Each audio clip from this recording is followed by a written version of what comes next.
गांव के चाउमीन। गांव में चाउमीन का चलन अभी अच्छे से नहीं आया था, लेकिन सुरेश शहर से चाउमीन बनाना सीख कर गांव में ठेला लगाता है। अरे ये केचुआ है क्या भैया? कैसे खाया जाता है? अरे नहीं नहीं, ये चाउमीन है। चाउमीन शहर में खाया जाता है। कितने की दे रहे हो सुरेश? 10 रुपए की प्लेट भरकर। तभी वहां शहर से पढ़ा एक लड़का आता है। जरा एक प्लेट चाउमीन तो देना। सुरेश उसे चाउमीन देता है। उसे चाउमीन खाता देख गांव वाले भी उससे चाउमीन ले लेते हैं और खाने लगते हैं। अरे वाह सुरेश भैया, कमाल की बनाए हो। 2 प्लेट मेरे बच्चों के लिए भी पैक कर दो।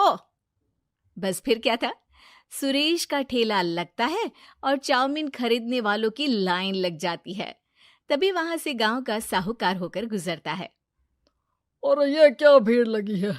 लगता है झगड़ा हो गया है गांव में। चलूं मैं अभी तो मजे ले लूं। अरे कहाँ है, इतनी भीड़ लगी है यहाँ? लड़ाई हो गई है क्या? अरे साहूकार साहब, ना ना ना, कोई लड़ाई ना हुई है। ये तो सुरेश की दुकान है चाउमीन की। हम लोग चाउमीन खाने आए हैं, आप भी खाइए ना। साहूकार चाउमीन खाता है और सुरेश की तरफ देखता है, जो सारे दिन के पैसे गिन रहा होता है। अरे सुरेश, क्या लागत है इस काम की? अरे साहूकार जी, आप अब आए तो ये पूरे 10,000 रुपए ले जाइए, जो पिछले साल शहर जाने से पहले आपसे लिए थे ना। लागत तो क्या कहे, जो आपने दिया था उसी में सीखा भी है और दुकान भी खोल ली। अरे पैसे इतने जल्दी क्या जरूरत थी? कैसे जरूरत नहीं थी साहूकार जी, इतना मोटा ब्याज कहाँ से भरते। साहूकार को अब सुरेश की दुकान को हड़पने की लालच आ जाती है। नाना करते ये सारे दिन में 500 रुपए कमा ही लेता है। अरे गांव में ये ऐसे ही कमाता रहा तो कहीं ब्याज का काम ना शुरू कर दे। अरे भैया, कोई ना कोई जुगाड़ तो करना पड़ेगा। अब साहूकार घर आ जाता है और अपनी बीवी को सारी बात बताता है। हाँ जी, ये तो मैंने भी सुना है कि सुरेश के हाथ की चाउमीन नहीं खाई तो कुछ नहीं खाया। अरे हाँ हाँ, सही ही कहते हैं। मैं अभी खा कर ही आ रहा हूँ। अरे भाग्यवान है, कितना अच्छा हो ना अगर वो पैसा हम लोगों को मिल जाए। क्यों? हैं? हाँ, वो तो है, लेकिन कैसे? हम लोगों को तो चाउमीन बनाना आता ही नहीं है। साहूकार और उसकी बीवी अब रोज चुपके से सुरेश के घर जाते हैं और खिड़की से उसे चाउमीन बनाते देखते। अब क्या था, दोनों को चाउमीन बनाना आ जाता है। फिर एक रोज, और सुरेंद्र, तुझे साहूकारनी ने बुलाया था। बोल रही थी कि बेटे के जन्मदिन में 10 किलो चाउमीन का ऑर्डर देना है। बना दोगे ना? अरे हाँ हाँ साहूकार जी, मैं जरूर बना दूंगा। कब देना है घर में 10 किलो चाउमीन? अरे वो तो तू घर आकर बता कर लेना, मैं नहीं बता पाऊंगा। ठीक है, शाम को काम निपटा कर आ जाता हूँ। सुरेश साहूकार के घर जाता है, लेकिन वहां मियाँ बीवी मिलकर उसे बंधक बना लेते हैं। अरे मुझे क्यों बांध रखा है? मुझे छोड़ दो। आज से तेरा ठेला मैं लगाऊंगा और बहुत सारे पैसे कमाऊंगा।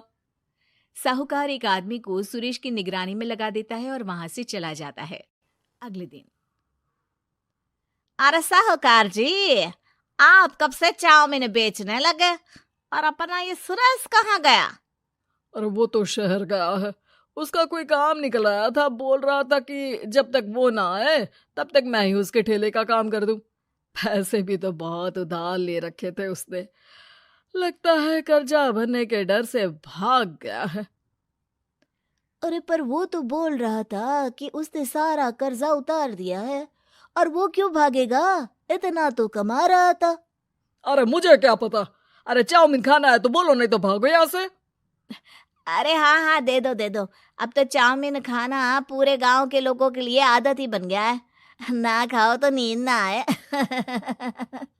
हाँ हाँ, तो लो और निकालो 50 रुपए। 50 रुपए क्यों? सुरेंद्र तो 10 रुपए में देता था। अरे वो पागल था, मैं थोड़ी ना हूँ। गांव वाले, जिनको चाउमीन की लत लग गई थी, वो करते भी क्या? दे दो और ये लो 50 रुपए। लेकिन फिर साहूकार उन लोगों को प्लेट में थोड़ी सी चाउमीन रख देता है। अरे ये क्या, पैसे 5 गुना ज्यादा और चाउमीन बस इतनी सी। अरे साहूकार साहब, भगवान से तो डरो। बस फिर क्या था, साहूकार की मन मर्जी चलने लग जाती है और गांव वाले करते भी क्या। एक रोज मुझे तो लगता है कि सुरेश को साहूकार ने मार डाला होगा, क्योंकि उसका काम इतना अच्छा चल रहा था, फिर वो क्यों जाता, और वो भी साहूकार के हवाले दुकान करके। ना बाबा ना। अगले रोज भाग्यवान, देखो तो जरा, इस सुरेश भी ना कितना पागल था। जिस काम से वो ज्यादा पैसे बना सकता था, उससे इतने कम पैसे छाप रहा था। 50 रुपए प्लेट में भी गांव वाले खूब खा रहे हैं चाउमीन। हाँ जी, और जितने में वो लोगों को 10 प्लेट खिलाता था भर भर कर हम लोग उतने में 20 प्लेट बना रहे हैं। क्यों जी? वहीं सुरेश रोज भगवान से मांगता कि बस एक बार वो किसी तरह वहां से निकलने में कामयाब हो जाए, लेकिन उसकी हर कोशिश नाकामयाब होती। फिर एक दिन, अरे भाग्यवान, ऐसा कुछ करो कि चाउमीन बनाने का खर्चा आधा हो जाए, जिससे हम लोगों को और मुनाफा हो। ना जी, मुझे तो कोई तरकीब ना सूझ रही। अरे सुनो, एक काम करते हैं, चाउमीन बनाने में जो सब्जी लगती है वो मंडी में लेने तुम देर रात चली जाना। तब तक वो सारी सड़ी गली सब्जी जो दुकानदार वहीं फेंक जाते हैं, वो उठा कर ले आना फ्री में।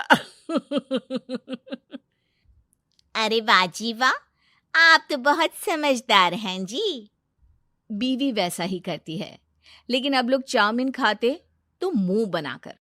फिर एक बार, अरे राम राम राम, ये पेट में दर्द काहे हो रहा है? आई, आई, आई, आई, आई।